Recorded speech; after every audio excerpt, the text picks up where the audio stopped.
नमस्कार, मैं जितेंद्र गुप्ता। आप देख रहे हैं स्टार सिटी न्यूज़। मैं इस वक्त मौजूद हूं शकरबस्ती विधानसभा में। हमारे साथ रानी बाग आर्य समाज के प्रधान व भारतीय जनता पार्टी दिल्ली प्रदेश कार्यकारिणी के सदस्य हैं जोगिंदर खट्टर जी। सर, आपसे पहला सवाल कर लेते हैं जन आशीर्वाद यात्रा को लेके। केंद्रीय मंत्री हरदीप पुरी जी और मीनाक्षी बहन जी की जो निकली है यात्रा, इस बारे में आप क्या कहना चाहेंगे सर? देखिए, पिछले दिनों आपने देखा होगा कि जब संसद का सत्र चल रहा था उस समय लगभग सभी विपक्षी दल एक होकर के उन्होंने जितने हमारे नए मंत्री बने थे जी। उनकी इंट्रोडक्शन तक नहीं होने दी। अच्छा। जिसके कारण इस जन आशीर्वाद यात्रा के माध्यम से इन मंत्रियों ने घर घर मैं समझता हूँ प्रत्येक क्षेत्र में जाकर के जनता से सीधा आशीर्वाद लिया।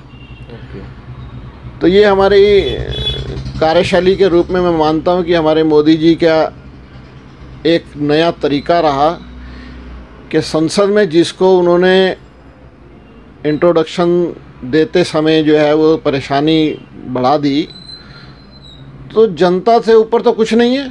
बिल्कुल।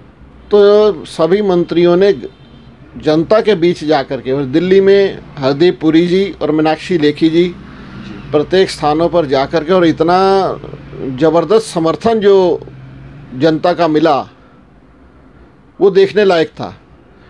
प्रत्येक स्थानों पर, प्रत्येक बाज़ारों में, ना केवल मार्केट्स में बल्कि जो रेजिडेंशियल एरियाज़ थे उनमें ज़बरदस्त समर्थन मिला। तो मैं समझता हूँ कि ये विपक्ष के मुंह पर तमाचा था कि उन्होंने रिकॉग्नाइज़ ना करके, और मैं समझता हूँ कि ये पहली बार ऐसा हुआ कि इतनी बड़ी संख्या में महिलाएं और इतनी बड़ी संख्या में ओबीसी जो क्षेत्र था उसके मंत्रियों का होना, हमारे संसद में होना, ये गौरव की बात थी। और उनका परिचय ही ना कराना, तो ये एक बड़ी छोटी स्तर की राजनीति विपक्षियों ने खेली, तो जो गलत था और जिसका मैं समझता हूँ कि भरपूर जवाब दिया भारत सरकार ने, हमारी मोदी सरकार ने। और हमारे जो प्रदेश अध्यक्ष आदेश गुप्ता जी, जिनके नेतृत्व में पूरी दिल्ली में ये जन आशीर्वाद यात्रा निकली, और हमारे केशवपुरम क्षेत्र में जो हमारे राजकुमार भाटिया जो हमारे इस ज़िले के अध्यक्ष हैं, बड़ा शानदार सफलतम यात्रा का आयोजन उन्होंने किया। तो मैं भारतीय जनता पार्टी के एक एक कार्यकर्ता, प्रत्येक पदाधिकारी गौरवान्वित आज महसूस करता है कि उस जन आशीर्वाद यात्रा को इतना भारी जन समर्थन मिला। क्या सर इससे एमसीडी का कोई प्रभाव पड़ेगा सर? ज़बरदस्त प्रभाव पड़ेगा। देखिए, अब जो हमें उत्साह मिला, जो लोगों का साथ मिला उस जन आशीर्वाद यात्रा में, तो उससे तो लगता है कि एमसीडी 100% इस बार भी भारतीय जनता पार्टी की ही है। कारण उसका और भी है। जन आशीर्वाद यात्रा के साथ साथ आपने पिछले दिनों जो बरसात में पूरी दिल्ली में जो वाटर लॉगिंग देखी, वो एक दिल्ली सरकार का पूर्णतः फेलियर था। दिल्ली को उन्होंने, वो कहते हैं हम दिल्ली के घर घर में पानी पहुंचा देंगे। मैं कहता हूं दिल्ली के घर घर में वाकई उन्होंने सड़कों में पानी पहुंचा दिया, घरों में पानी जाना शुरू हो गया, और हमारी मार्केट में भी इस तरह से पानी आना शुरू हो गया था। मेन सीवर लाइन ही सफाई नहीं हो पाई, जिसके कारण से वाटर लॉगिंग हुई और बुरी हालत थी दिल्ली की। आपने देख लिया, थोड़ी सी बरसात में भी दिल्ली की हालत जो है वो ख़राब हो चली थी। अच्छा जोगिंदर जी, जैसे कि आप आर्य समाज मंदिर के प्रधान हैं रानी बाग के, अभी 2 दिन पहले राज्यपाल जी भी आए थे, कुछ इस बारे में आप बताएंगे? हाँ, देखिए, हमारे आर्य समाज के अंतर्गत एक सेवा इकाई चलती है, अखिल भारतीय दयानंद सेवाश्रम संघ, जिसका मैं राष्ट्रीय महासचिव के रूप में लगभग पिछले 8 साल से दायित्व निभा रहा हूँ। और सिक्किम राज्य के गैंगटॉक में हमें सिक्किम सरकार ने वहाँ के आदिवासी क्षेत्रों के बच्चों के लिए, छात्र छात्राओं के लिए एक विद्यालय, एक योग संस्थान और छात्रावास बनाने के लिए जो उन्होंने जगह दी, उसके लिए हम उनका आभार व्यक्त करने के लिए, आज उनका स्वागत करने के लिए 25 तारीख को राज्यपाल महोदय का यहाँ पर आगमन हुआ, और उन्होंने बच्चों के बीच में यहाँ आकर के बच्चों को फल, चॉकलेट इत्यादि बच्चों को यहाँ बांटी, उत्साहित किया।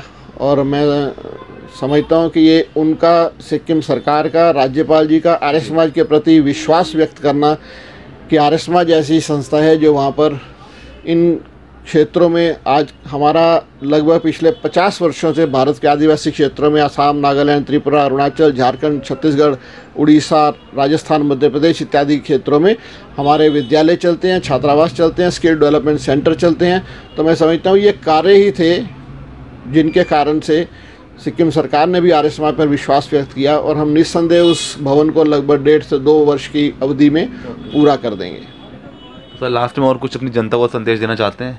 जैसे अभी इस समय कोरोना महामारी की बताई जा रही है, तीसरी लहर भी आ रही है और बाज़ारों में आप देख रहे हो इतना आज त्योहारों का टाइम भी है, जन्माष्टमी भी आ रही है, तो इसको लेके आप छोटा सा एक संदेश दीजिए। देखिए, निस्संदेह कोरोना के चलते हमें सारी सावधानियां तो बरतनी ही चाहिए, लेकिन हमारी कुछ सरकारें जो काम डिस्क्रिपेंसी वाला काम जो होता है, जो एक विशेष समुदाय के जब त्यौहार आते हैं उस समय, जैसे केरला में ईद के समय में उन्होंने पूरी खुली छूट दे दी। कोरोना इत्यादि की जितनी भी सावधानियां थी उन्होंने नहीं उसको माना, जिसके कारण आज भी केरला में आप देखें तो पूरे भारतवर्ष में सबसे अधिक केसेस जो आ रहे हैं वो केरला में आ रहे हैं अकेले। दिल्ली फिर भी संभल गई और जितने त्यौहार हमारे आते हैं उसमें फिर भी जनता जो है, पूरा मार्केट हो या भीड़ भाड़ वाला इलाका हो, लोग मास्क इत्यादि का पूर्णतः इस्तेमाल करते हुए, पूरी सावधानियां बरतते हुए लोग चल रहे हैं। यही कारण है कि आज दिल्ली में फिर भी हम सुरक्षित अपने आप को मान सकते हैं। तो जन्माष्टमी स्पेशल पे आप कुछ करने जा रहे हैं? आप एक आर्य समाज मंदिर के प्रधान। जी हाँ, जन्माष्टमी पे देखिए, योगीराज कृष्ण जी के जन्म दिवस के रूप में जन्माष्टमी को मनाया जाता है।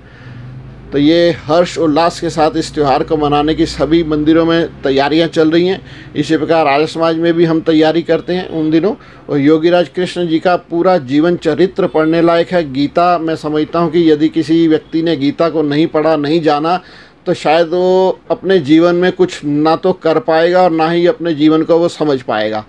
तो हम सभी लोग गीता पढ़ करके योगीराज कृष्ण जी के जीवन चरित्र को पढ़ें कि उन्होंने किस प्रकार यो अपना, जिसको कह सकते हो आपके, यदि आप कह सकते हो कि महाभारत में यदि योगीराज कृष्ण नहीं होते तो सच्चाई की जीत होना नामुमकिन था।